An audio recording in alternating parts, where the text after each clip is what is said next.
Hi guys, this is Nana from Tech Testers, and today I'm going to be upgrading my home PC. I dare calling it a scrap build, as I am going to go around the office and just pick the stuff we have laying around. But that name is probably an overkill because we have really cool stuff just collecting dust. So, let's go. So, this is it. This is my home PC. It is 4 years old and it has served me well. But it's time for an upgrade. So let's, just a moment.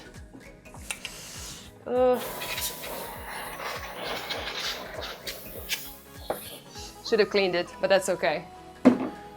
So let's see what's inside. First we have an Asus Z97 Extreme 6 motherboard with an i7 4790K. That is still a great CPU, but when I'm changing everything, might as well change the CPU as well. We have 8 GB of G.Skill Ripjaws X series memory. We have a GTX 1080 here that I added a bit later. This is a slightly faster version, the 11 GB version. For storage, I have 256 GB SSD in the motherboard. This is one of the first motherboards that had an M.2 slot. And that is for the system and for some of the games I'm running. And the rest is on mechanical hard drives here. There's some things to make it pretty, like there's a UI here with some LED strips and everything, so everything lights up blue. But before I got the UI strips, you notice how the motherboard is matching the memory? That's what people used to do 4 years ago, so there was no RGB. So, let's look at my office PC.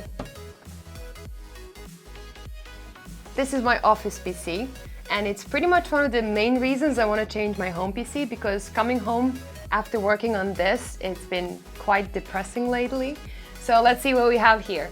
It is an NZXT H700i case, and inside we have an Aorus Z370 Gaming 7 motherboard with a i7 8700K. We have an Kraken X62 to cool it down with some air fans. We have a 32 GB of Super Lucha Gale memory, and we have a GTX 1080 Ti Extreme version from Aorus.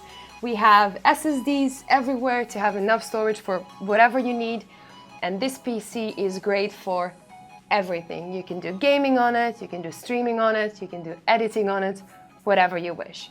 So, working on this, then coming home to a 4-year-old PC, you definitely notice the difference. So, it's time for an upgrade. Let's get to building. So the first thing you need to consider when building a PC is what are you going to use that PC for? In my case, I'm going to be using this PC for video editing because we started doing a lot of videos lately and my 4-year-old PC is just way too old for that. The second thing I'm going to be doing is gaming, as I still do a fair share of gaming, and I want to be able to run all the recent games and all the games coming out on high settings without my PC struggling. The third thing I need to consider is that I have enough storage for gaming and for video editing. So these are the 3 things I'm going to be looking at when picking my parts. Okay, so I'm back from a little scavenge hunt, and this is what I came up with. As you can see, the loot in our office, well, it's not the worst. So I'm going to be going over every single piece of hardware here and explaining why I made that choice. So let's start with the case. This is a Phanteks Eclipse P300. It's a great little compact case. It comes in white, so it's going to go great with my bedroom.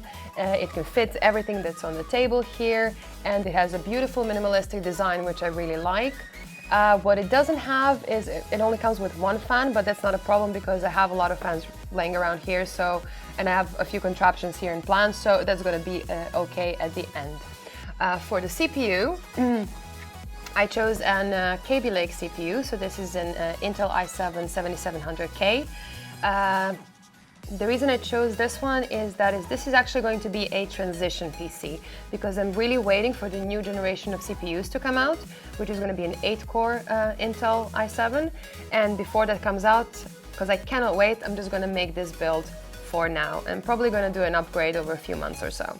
The reason I didn't take Coffee Lake is that we do have a few laying around in the office, but they're all currently being used, whether in our office PCs or on the test bench. They're just unavailable at the moment. We also have a few AMD CPUs, but again, 2700X has been used in a test bench, and the rest are fine. They do have more cores, more threads, but I'm going to be mostly working in Adobe programs, and they just work a tiny bit better with Intel CPUs. This CPU is going to be in this awesome motherboard. So this is an Asus ROG Maximus 9 code.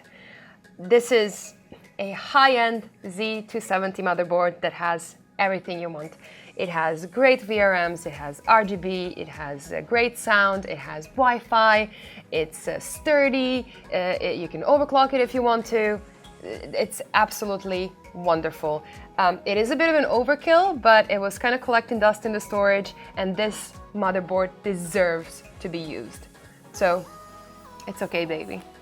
For a memory, I'm going to be using a HyperX Predator RGB memory. This is a 32 gig kit, and it is fast memory. This is probably the biggest upgrade I'm going to be getting from my previous PC. And okay, it's also absolutely gorgeous, and I'm allowed to have pretty things. So this is going to also go great with the CPU cooler that I'm using, and that's this little contraption here. So essentially this is a Scythe Choten cooler that is a very nice air cooler. It performed great when we tested it on a test bench. It is going to be quite enough for the 7700K under full load.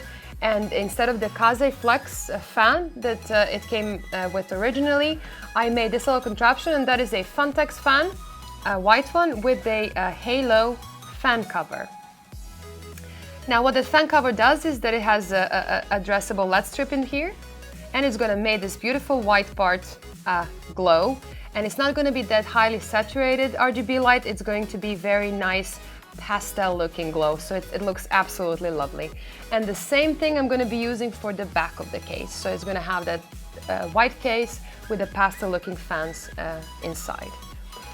Now for all that to be working, because code is great, but it doesn't have addressable RGB connections, so I'm going to be using a Phanteks starter kit here, an RGB kit, because it has a few LED strips, but it also has an addressable RGB controller that I absolutely need.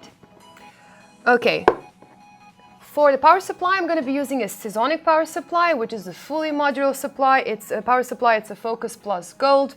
It is 650 watts, which is plenty. And yeah, Seasonic power supplies are always nice and sturdy. They've never disappointed us in the past.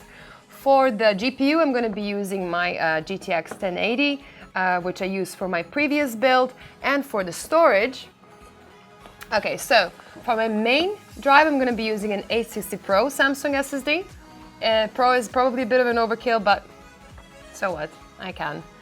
And this is going to be for my system, and this is probably going to be for the games that I'm currently playing and some programs. And the 970 EVO NVMe SSD drive is going to be used as my scratch drive, so this is going to be used just for my video editing. Okay, I hope I didn't forget anything. This is it. Now, let's get to building.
This is my brand new home PC.